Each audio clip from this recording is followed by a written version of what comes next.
Chapter 2, Economics 12th, Part B. From this particular part, as we seen, national income concept aggregate in computations. National income, राष्ट्रीय आय, सबसे पहले इसका meaning, इसको national dividend के नाम से भी बोला गया। और जैसा कि हमारा प्रीवियसली डिस्कशन हो चुका है, अकॉर्डिंग टू दिस, यहां पर एक प्रोफेसर जो मिस्टर मार्शल है, प्रोफेसर मार्शल जो है, उनके अकॉर्डिंग प्रोपाउंडेड की हुई डेफिनेशन हमने लिया था। और इस डेफिनेशन की कैरेक्टरिस्टिक्स के साथ साथ इसके क्रिटिज्म भी हमको लेना है। ऑल्दो नेशनल इनकम को अलग अलग प्रोफेसर्स ने अलग अलग पॉइंट ऑफ व्यू से डील किया है, इसमें हम एक पर्टिकुलर प्रोफेसर को ले रहे हैं in the both point of view, उनकी खुद के प्लस पॉइंट्स, उनके लिए गए नेचर्स, कैरेक्टरिस्टिक्स और उनके क्रिटिज्म। नेशनल इनकम एक वाइडर पार्ट है। पर्टिकुलरली आप नेशन के अंदर जितनी भी थिंग्स, गुड्स और सर्विसेज प्रोड्यूस हो रहे हैं, उनकी मनी वैल्यू को काउंट करते हैं, जिससे कि उसका इकोनॉमिक ग्रोथ, उस इकोनॉमी का इकोनॉमिक ग्रोथ पता लगता है। उस इकोनॉमी से मतलब है उस कंट्री की इकोनॉमी, कि वो कंट्री कितना ग्रो कर रही है। आफ्टर दिस नेशनल इनकम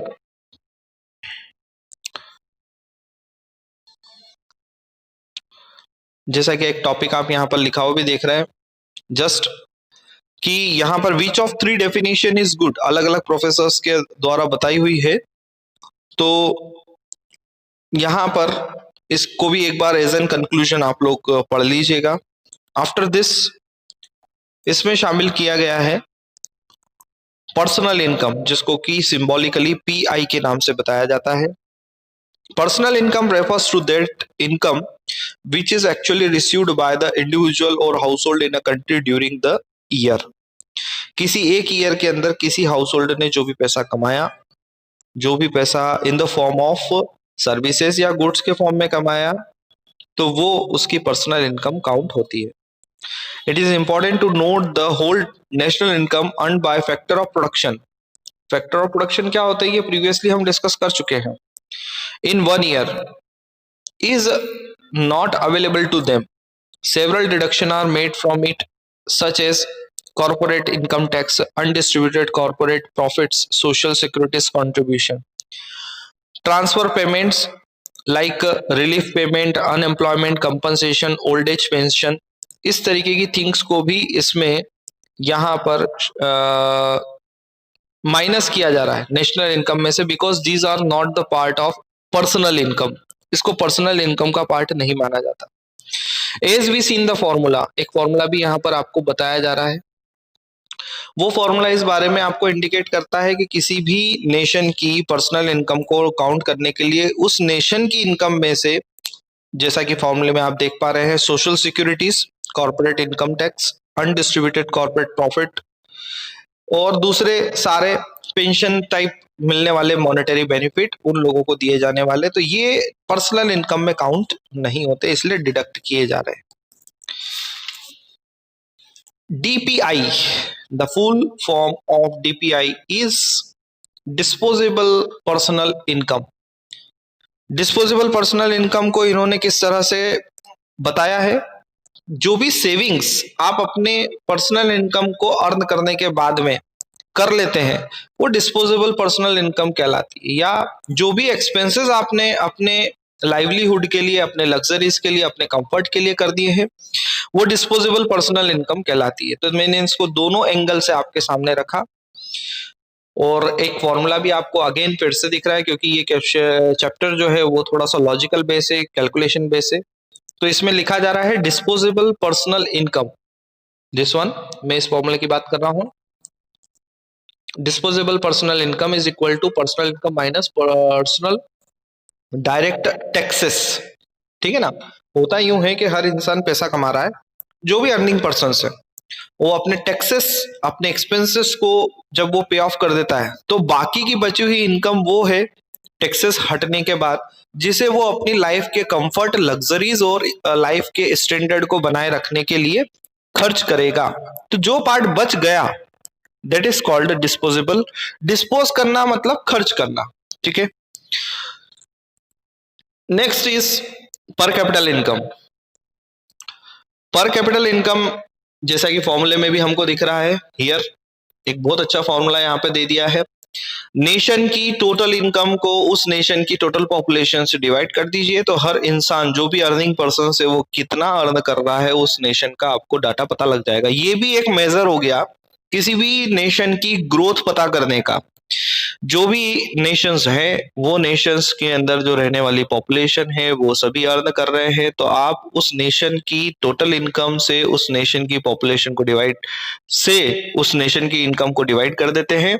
तो जो पर व्यक्ति इनकम है, पर व्यक्ति पर्सन इनकम जो है वो आपके सामने फाइंड आउट हो जाएगी, और उसको जब आप कंपैरिजन में ले लेंगे तो कंपैरिजन होने पर आपको पता लग जाएगा कि अरे इस देश का इंसान या व्यक्ति इतना पैसा कमा रहा है, दैट मीन्स कि यहाँ पर ग्रोथ या इकोनॉमिकल डेवलपमेंट बहुत अच्छा है।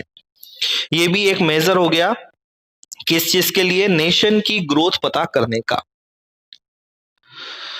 नेक्स्ट इज आईएमपी टॉपिक है, कई बार एग्जाम में पूछा गया है, नेशनल इनकम और पर कैपिटल इनकम में डिफरेंस बिटवीन। एक और इंपॉर्टेंट टॉपिक, लास्ट टाइम के डिस्कशन से, लास्ट टाइम के मार्किंग से ये बाहर था, ये मुझे अभी हाल यहाँ पर व्यू हो रहा है, इसलिए थोड़े से पॉइंट इसमें सिर्फ 3 ही दे रखे। नेशनल वेल्थ और नेशनल इनकम में डिफरेंस क्या है? नेशनल वेल्थ का मतलब है जितने भी रिसोर्सेज बिखरे पड़े हैं, मैं वर्ड यूज कर रहा हूँ बिखरे पड़े हैं, क्योंकि इंग्लिश को अगर ट्रांसलेट करोगे तो यही सेंस निकल करके आता है। हमारे भारत में जितने भी रिसोर्सेस सब जगह अवेलेबल है या नेचर के द्वारा अपने अपने according area wise, geographical location wise वो अवेलेबिलिटी जो है उसकी मनी वैल्यू जो कहलाती है that is called national wealth. साथ ही साथ नेशनल वेल्थ का मतलब जैसे रेलवे पे आप देख लीजिए, ब्रिजेस देख लीजिए, रोड्स देख लीजिए, एयरपोर्ट्स देख लीजिए, रेलवे स्टेशंस देख लीजिए, हॉस्पिटल्स जो गवर्नमेंट के हैं, गवर्नमेंट की अलग अलग बिल्डिंग्स है, गवर्नमेंट के अलग अलग फर्नीचर्स हो सकते हैं, मशीनरीज हो सकती है, ये सभी नेशनल वेल्थ है। और नेशनल इनकम जो हम प्रीवियसली डिस्कस कर चुके हैं, जितने गुड्स एंड सर्विसेज इकोनॉमी में प्रोड्यूस हो रहे हैं उनकी money value, that is national income. National income का इंपॉर्टेंस हमको लेना है, लास्ट टाइम के मार्किंग किया हुआ है इस टॉपिक में। इस पर्टिकुलर टॉपिक के अंदर आपको इस बात का ध्यान ये रखना है कि इसमें पॉइंट जो हमने लास्टली कवर करने की बात कही थी वो एटलीस्ट कम से कम 5 से 6 पॉइंट आपके कवर होना चाहिए इस टॉपिक में, importance regarding national income. Similarly importance of पर कैपिटल इनकम भी बताया गया है, अगर ये मार्क नहीं किया हुआ हो तो एटलीस्ट इसके भी 5 पॉइंट आपके मार्किंग में होना चाहिए। फिर बात आती है एग्रीगेट ऑफ नेशनल इनकम, मतलब नेशनल इनकम को जब आप कैलकुलेट करने बैठते हैं तो उसमें कौन कौन सी थिंग्स इन्वॉल्व हो जाती है, तो यहाँ पर अब उन टॉपिक्स को 1 बाय 1 डील किया जाना है। एग्रीगेट ऑफ नेशनल इनकम, उसके अंदर आती है बात फैक्टर इनकम, और दूसरा आता है transfer income. Factor income refers to the reward और सर्विस रेंडर। फैक्टर इनकम का मतलब अब आपको आगे के लिए कैलकुलेशन के लिए भी मान के ये चलना है कि जो आपने सेवा दी, जो आपने काम करके दिखाया, उसके ऊपर मिलने वाला मॉनेटरी बेनिफिट का वैल्यू जो है वो फैक्टर इनकम होगा। Transfer income refers to receipt as a help, charity and donation, जिसको हम ट्रांसफर कर देते हैं, ठीक है ना। और इसमें बिल्कुल क्लियर कट छोटा सा डिफाइन भी इन्होंने ये जो दिया है कि आपने जो चैरिटी, जो डोनेशन दिया है वो ट्रांसफर इनकम कहलाएगा। Factor income earned income where as transfer income is unearned income. Factor income कमाने के लिए आपको एफर्ट करना पड़ते हैं, इसलिए वो रियल इनकम है, या दूसरे शब्दों में कहें अर्न्ड इनकम है। और ट्रांसफर इनकम एक बगैर मेहनत के मिलने वाला पैसा है, मॉनेटरी बेनिफिट है, इसलिए उसको अनअर्न्ड इनकम कहा गया है। Factor income are concerned with the factor of production. अब फैक्टर इनकम बिल्कुल बनी बात है कि लैंड, लेबर, कैपिटल, एंटरप्राइज की एफर्ट से वो अर्न हो रही है, जबकि household and owners of factor of production, ये सारे फैक्टर सर्विस के इन्होंने रीजन दिए हैं। The production from hire purchase factor services from household, और आगे इन्होंने फैक्टर इनकम को ज्यादा डिफाइन किया है।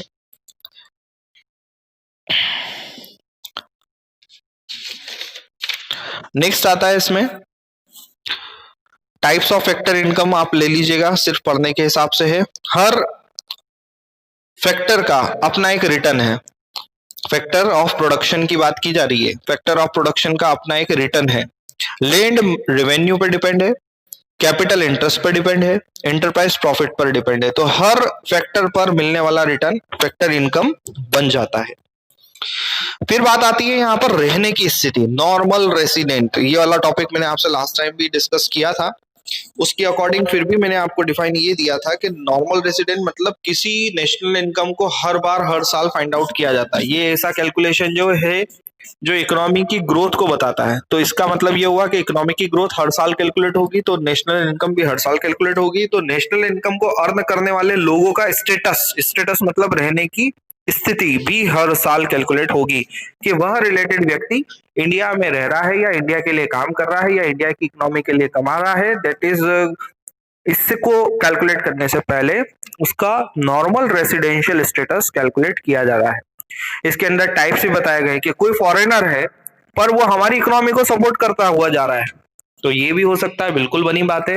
और कोई इंडियन है पर उसका इंडिया से कोई ताल्लुक ही नहीं रहा उस पर्टिकुलर ईयर में, उसने जो भी कुछ कमाया वो किसी और कंट्री में रह करके सर्विसेज दे करके कमाया, तो उसने उस कंट्री की इकोनॉमी को स्ट्रॉन्ग किया, तो ऐसा भी हो सकता है। तो इसके ऊपर बात सिर्फ इतनी आती है कि रहने की स्थिति के हिसाब से वो लोग सपोर्ट करते हैं उस इकोनॉमी को।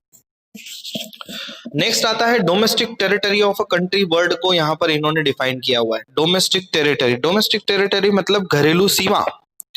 तो घरेलू सीमा को अलग अलग, जैसे संस्था का नाम भी लिखा हुआ है यूनाइटेड नेशंस, ज्योग्राफिकल लोकेशन की बात कर रहे हैं कि ज्योग्राफी के हिसाब से, एरिया के हिसाब से जो आपने अपने देश की सीमा का कैलकुलेशन करके दिखाया है, with in that boundary is called domestic territory. ठीक है ना, उस बाउंड्री के अंदर रहने को हम डोमेस्टिक टेरिटरी मानेंगे और उस बाउंड्री के बाहर जाने को हम फॉरेन कह देते हैं। इसलिए मेरा बड़ा कई बार मजाक में भी ऐसा कुछ होता है, फन में भी ऐसा कुछ होता है कि हम जब फॉरेन की बात करते हैं तो हमारे माइंड में कोई बड़ी सी सिटी या बड़ा सा कोई नेशन सामने आता है, पर ऐसा नहीं है। अगर आप भूटान भी चले गए, आप श्रीलंका भी चले गए, आप बांग्लादेश भी चले गए, तो आप ये कह सकते हैं कि आप फॉरेन गए हैं। ठीक है, दैट्स इट। तो यहाँ पर ये पार्ट था डोमेस्टिक टेरिटरी के लिए। एंड द लास्ट जहां पर मैंने होल्ड ऑन किया है, that is called domestic income और domestic product.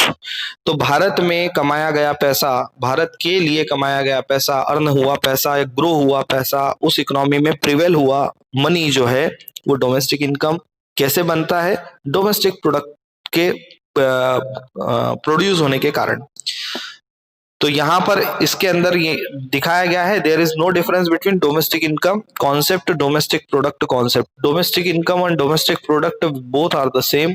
It is due to the fact that eventually all product is converted into the factor income. सभी प्रोडक्ट अल्टीमेटली कन्वर्ट हो रहे हैं फैक्टर इनकम। फैक्टर इनकम अभी अपन ने पीछे टॉपिक पढ़ा।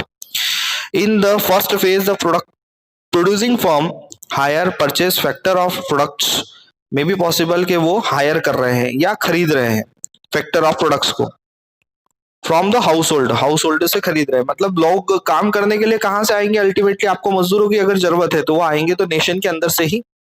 आपको कैपिटल की जरूरत है तो वो पैसा देने वाले लोग, वो इन्वेस्टर लोग आएंगे कहां से, नेशन के अंदर से ही। आपको जगह की जरूरत है तो वो जगह कहां से आएगी, नेशन में से ही। तो इसका मतलब ये हुआ हाउस होल्ड मीन्स यहाँ रहने वाली सभी स्थितियां या conditions. In the second phase the production firm distribute their revenue. Production firms जो हैं वो अपना रेवेन्यू जनरेट करती हैं, that means for the sale of final goods.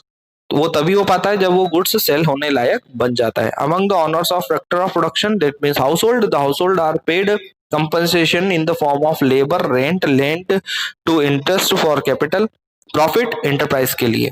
तो इन सब चीजों को अपने किए गए एफर्ट के बदले में मिलने वाला जो मॉनेटरी बेनिफिट है उसके बारे में बताया गया, और ये सब बन जाता है डोमेस्टिक इनकम। और इन सबके टोटल को यहाँ पर नाम दे दिया गया है फैक्टर इनकम। ठीक है, तो ये हमारा पार्ट यहाँ तक का अपने को शामिल करना है। इसका फॉर्मूला बेस यहाँ पर डिस्क्रिप्शन भी दे रखा है। Domestic income is equal to domestic product, domestic income plus net factor income from abroad is equal to national income, और domestic product plus net factor income from abroad is equal to national product. So that's it for this particular part. हम next part में अपने जो previous जो half yearly portion है उसको cover up कर लेंगे।